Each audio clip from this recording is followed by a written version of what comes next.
hope you all enjoyed that move, and I hope you guys are still awake with us today. Right now, I have the pleasure to introduce our next speaker, Dr. Torben Bergland. In 2016, he left his position as a psychiatrist and director at the depression department of a prestigious psychiatric hospital in Norway to work full-time at the church, for the church. He has a comprehensive perspective on health and believes that the mental, social, and spiritual dimensions of life are just as important for good health and quality of life as physical health. I don't know if you all agree with that statement, but please welcome Dr. Bergland. Thank you. It's good that we have been moving now, so I hope you have the blood flow going to your brain, so you still can listen and we can share this. I'm going to share about talking about anxiety and depression and how we can strive to have wellness also of the mind, and especially in dealing with these two conditions. How many of you know someone who has been struggling with or is struggling with anxiety and depression? It's just about all of you. Depression and anxiety is sort of the common ingredients in many of the mental disorders, and it is very common. And I want to start with another question, or this statement: what doesn't kill you makes you stronger. Have you heard that? Is that true or false? How many agree with this statement? It depends, is suggested here. That's what I learned from one of my mentors. That's often the best answer to just about any question is, it depends. It's a way to get out of any difficult question. And I think when it comes to mental issues, when it comes to anxiety, depression, worst case, it could actually kill you. That actually happens, unfortunately. These are serious conditions.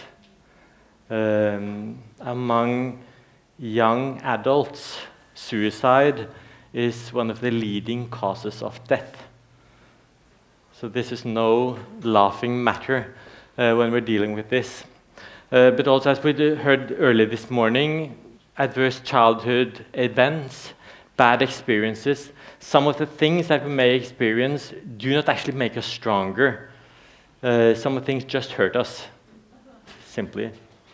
But when it comes to anxiety and depression, what I want to share with you today are some perspectives on how it actually can be something that can make us stronger.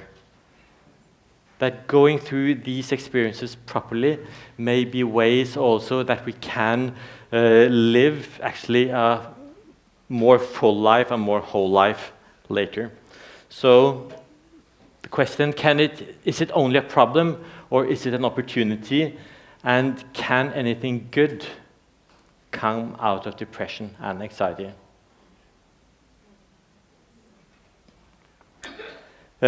Start first, what I want to do is to help you get possibly a better understanding of what anxiety and depression may feel like they experience. What is it actually about? And I'm not going to make you feel it here. I cannot induce it, fortunately, in you, so you have it. But through sharing some of statements by others who have experienced it or thought a lot about depression and anxiety, I hope that you can get a better understanding both for yourself, so you can recognize it if you will ever encounter it. And chances are many of us will actually encounter it to some level, some degree or another. So we can understand it, but then also what to do about it. But also not just how to recognize it and understand it in yourself, but as you all said, almost all of us have encountered someone, or we know someone who has experienced this. How can we then be understanding? How can we be compassionate when we are engaging with them, and how do we support them. One of my favorites in sort of describing depression, and starting with depression, is this is a Norwegian professor. He's dead now, but he was a theologian, researcher. He was also the leader of the university in Oslo, and he wrote a chapter in one book that is called "The Lifeless Landscape," as a metaphor for depression, the lifeless landscape. He experienced depression many times himself, but still one of the leading intellectual figures in Norway, both in academics and in politics for many years, left really a legacy. So that's a take-home message also. Even though you experience this, or you know someone who experienced anxiety, depression, that does not mean that your life will be futile, that you won't be able to accomplish anything. For many people, having these experiences have also been something that has been pushing them into actually achieving things and doing things that probably otherwise would not have done. Inge Lønning says, here starts out with saying about depression. He's talking about depression now all the time. He says, the emotional life is close to zero. That was his experience, and this is what many people with depression experience. Sometimes we may think that depression, well, that's just a lot of negative emotions, bad emotions, on things we don't like. But for many who experience depression, it's actually the lack of emotion and emotional emptiness, just a distance, not being able to connect neither to positive nor negative emotions. So remember that the emotional life close to zero, and that's what we also see in the word, in the term depression, that sort of the emotional life is pushed down. That's what's part of it. It says, and depression is just an all-encompassing experience of absence, the absence of meaning. Just try to imagine that. If your experience is that there is no meaning in anything, what used to be important for you, what used to give you meaning, purpose, it doesn't matter anymore. I think this explains well sometimes what the kind of apathy that people with depression experience, and that's important for us to be compassionate about that and understand that this is difficult for people. They might not see what's the purpose of exercising, of eating well, of going to sleep early, doing all these things that we know would be good and that we from the outside may see, well, this is what you should do. But if the person just experiences the meaninglessness, then it may be difficult to get the motivation. Depression is a lonely thing. A lonely thing. The ones who experience depression often feel this disconnectedness from others. Feel that, well, I'm alone here in my own world and others don't understand. It says the most distinctive characteristic of a depressive condition is that whoever is in it is convinced that it is not going to end. So you are in this negative state of mind, this emptiness, this meaninglessness, and you're convinced it's not going to end. He says the sense of life, more precisely, all that gave life color, taste, meaning, and content, is irrevocably past. Is the actual inventory of the depressive state. So everything that gave color, life, or color, taste, meaning, and content, feel this is gone, and you cannot see that this is actually going to change. You believe that this is my future. It's a difficult position to be in. I think he has a very nice description. I don't know if you have tunnels here in the US. Do you know what it is to drive into a tunnel? Okay, you have that in Norway. We have tunnels everywhere. If there's a mountain, we just go straight through it. And we love building tunnels through mountains, under fjords. So the imagery is very well known to a Norwegian. I'm a Norwegian, but see that most of you have also experienced this. So he says the parts of the course of a depression which one partially can describe is the way in and the way out. The first manifests itself much like driving into a tunnel played in endless slow motion. All colors and contours are gradually eliminated as the light is replaced by darkness. Do you see the imagery? Driving slowly into a tunnel, it just gets darker and darker and darker. The way into a depression. It says the ride out again manifests itself in the same way, except that the film this time turns backwards. The colors and contours gradually return as darkness is replaced by daylight. When one is out again, one of course knows that the landscape has been there all along, with all its colors and elevation differences. It was just that I was unable to see it while I was in the tunnel. Just this feeling of being sort of this all-encompassing darkness, which describes his depressions and that of many others. Then he, on a positive note, he says, no one comes out of this tunnel poorer than she or he entered. A little less careful, we can take the chance on formulating it this way. You come out richer than you were when you went in. The colors are never perceived stronger or with greater wealth of nuances, and contours never appear with greater sharpness than when you come out of the tunnel and discover the landscape is bathed in sunlight. Don't know if you ever experienced that when you're driving into a tunnel. Sometimes we drive in these tunnels that are all well lit. In Norway, we have these tunnels that are completely dark. And when you come out, the sunlight is so intense. And he describes this way also, that for him, when he came out of these depressions, there was sort of this new zest of life, this new intense experience of everything that life entailed that he would experience.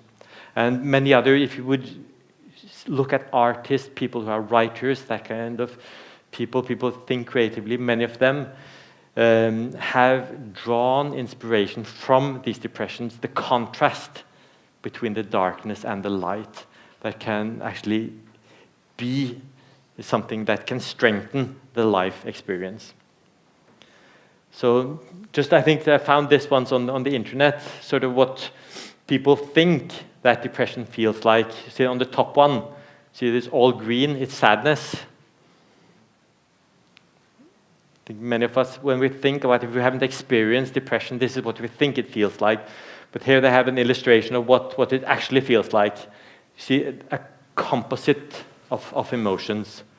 And the huge part, here what they call the yellow, the emotional equivalent of watching paint dry. Don't know if you've ever done that, if you've painted a wall. Don't know if you've sat down and just watched it. And if you've done that for a few hours, I think you would know what it means, the emotional equivalent of watching paint dry, just emptiness. Emptiness. A huge part of what depression is, but also all these others: hopelessness, self-loathing, self-criticism, isolation, anxiety, sadness, guilt, shame, lots of emotions that it can be part of it. So, just here a list of depression or symptoms of depression. Long list, different. Sadness, part of it. Hopelessness, irritability, guilt, loss of interest, pleasures, decreased energy, moving, talking slowly, restlessness, problems concentrating, problems sleeping, appetite, thoughts of death, suicide, very common. I always ask, I take it for granted when I meet patients with depression that they have thoughts of suicide. That doesn't mean they're going to do it, but it's very common. And bodily or physical symptoms. Many things So if you know someone who experienced some of this, something can be worth considering. Might this be a depression? Then a bit about anxiety. And here I'm going to also to quote some wise men. Rollo May is an American, wrote the book The Meaning of Anxiety, thick book where he explores what is it, and also in a sense, what is the purpose of it. It says, anxiety is the apprehension, the anxiety, fear of something bad, unpleasant, cued off by a threat to some value which the individual holds as essential to his existence as a personality. Anxiety as some kind of threat, anything that may be a threat to who I am, my existence as a person. And he spells it out a bit more. The threat may be to physical life, threat of death, or psychological life, loss of freedom, meaninglessness, or the threat may come to some other value which one identifies with one's existence. It can be the love of the country, love of another person, success, different things that may create anxiety in us. And he condenses it to one statement. He thinks, I think it's very important to remember that anxiety is essentially our feeling of the awareness of death. All of us realize that although we are now alive, ultimately we will die. Fear, as we know, can be a protective. It gives us energy to protect ourselves if we are in situations of danger. What he says that anxiety goes a bit beyond that. It's just the realization that we are at the risk of dying, and sooner or later we will die. That can be one of the things that lie under some of our anxieties. Then, on a positive note, he says the presence of anxiety indicates vitality, like fever. It testifies that a struggle is going on within the personality.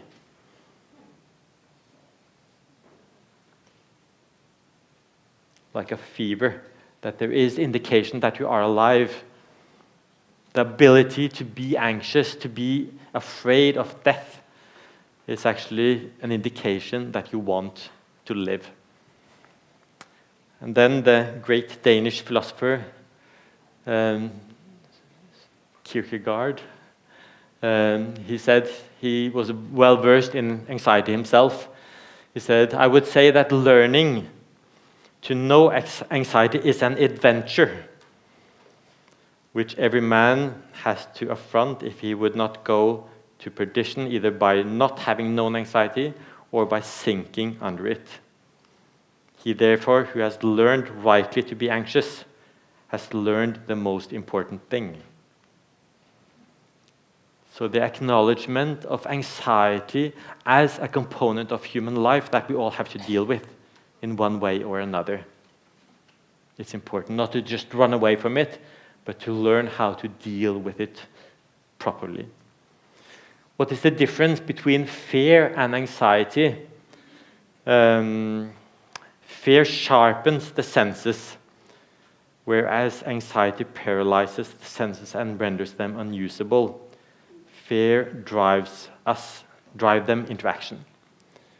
So that is the problem. When anxiety becomes excessive, it may paralyze us rather than drive us into proper action. And just to compare this, how fear and anxiety, how they may differ. In fear, we typically try to run away, escape behaviors, but anxiety, we typically just more avoid. We become avoidant. That's a problem in dealing properly with anxiety if we avoid too much. Fear, physiological arousal, anxiety, more this chronic tension, both mentally and physically. And fear, connected with thoughts of imminent threat, here and now. Anxiety, more concerned with future threat. And in ancient literature, we find anxiety described. This is from the Bible, King David in the book of Psalms. I think this, in a few words, it summarizes very much what the experience of anxiety. It says, "My heart is in anguish within me, pain. The terrors of death have fallen on me, the fear of death. Fear and trembling have beset me, horror has overwhelmed me. I said, oh, that I had wings of a dove, I would fly away and be at rest, run away." That's typical what we want. "I would flee away far and stay in the desert. I would hurry to a place of shelter where it's safe, far from the tempest and storm." Here's a long list of potential symptoms of anxiety. Physical symptoms: headaches, muscle pain, sleep disturbances, tightness in the body, different ways, chest pain, ringing, pulsing in the ears, sweating, shaking, trembling, cold chills, hot flushes, heart rate accelerated, numbness or tingling, depersonalization or derealization, feeling that you're losing touch with yourself, who you are, being distant from yourself, or being distanced from your immediate surroundings, the reality around you. Upset stomach, nausea, shortness of breath, feelings like you are going insane. That's quite common. People fearing, well, I'm losing my mind. Typical. And dizziness, feeling faint. So you see many potential symptoms, physical symptoms, emotional, mental symptoms that are characteristic of anxiety. Then talk a bit about how to cope with anxiety and depression. What should we do when we're dealing with this? And I think what I'm going to recommend to you, this is not only if you are suffering from it or you know someone who is suffering, but this is advice I think that is applicable to most of us if we want to live fully, live wholly. First, so important I think to strive for understanding the meaning of what's going on. To ask, why am I depressed or anxious? And looking at the biology of this, also not just thinking the psychology, but think what is the biological component of this? Sometimes these experiences might not, the symptoms of being depressed or anxious may actually be related to physical disorders that we need treatment for. It's important, therefore, always to go to your physician, have a talk about it, have a physical checkup. Is there something that might be wrong there? But also, of course, there is a biological component in the sense of, like, we have the genes that we have not chosen, but that we received as our birthday present. Most of them we can be thankful for. They create us who we are, but it can also render us more vulnerable. Some people are more vulnerable to mental disorders, as some may be more vulnerable to cardiovascular disorders, to cancer, that kind of things. That way, also the same applies to mental disorders. Some have a more vulnerability, and it can go. Some families, we see a lot of people are depressed. Some other families, many are anxious, tendency to anxiousness. Our temperament is different, and because of that, also we have different vulnerability. But then there's all the psychological component of it. Why does this come to me? What is it in me? What is it in my story that has made me vulnerable to this? And important to know, the causes vary a lot from person to person, and the ways path into depression and out of depression and anxiety, they differ from everyone. So it's important to recognize the individuality in this. Every experience is unique. The reasons may be unique, specific to each person. And therefore, it's difficult to prescribe sort of that one solution fits all. in how to deal with it. Some key questions that I recommend to consider is what made me vulnerable to develop depression and anxiety? What is it specifically that made me vulnerable in the outset for this? What is it that triggered it? Why did it come? And why did it come now or then? And also, what is it that maintains my depression and anxiety? What is it that keeps it going? Are there any habits? Are there ways, things I do, ways I think that sort of keeps this going, that makes it difficult to get out of it? So some key questions to ask. And then what can you do for yourself in order to recover? Starting with knowing yourself, understanding yourself, looking into yourself. What is my life like? Many people can experience that to write your life story or to talk with others about it, that can be very helpful in exploring it. That doing something that you express it in some way makes it different from just thinking about it. So getting it out there, either on paper or talking by someone. I recommend that to everyone to try that. Write your own story, your life story. What is it that has made you the person you are? Own and face your thoughts and feelings. Don't run away from them. They are there for a reason, and you have to deal with it. Don't just run away from it. Set boundaries and be temperate. Show moderation in things in life. Know your limits. Respect them. Tell others what your limits are, what you can do and cannot do. Be kind towards yourself. For many, that is difficult. To be self-compassionate. We know that is so key to having good mental health.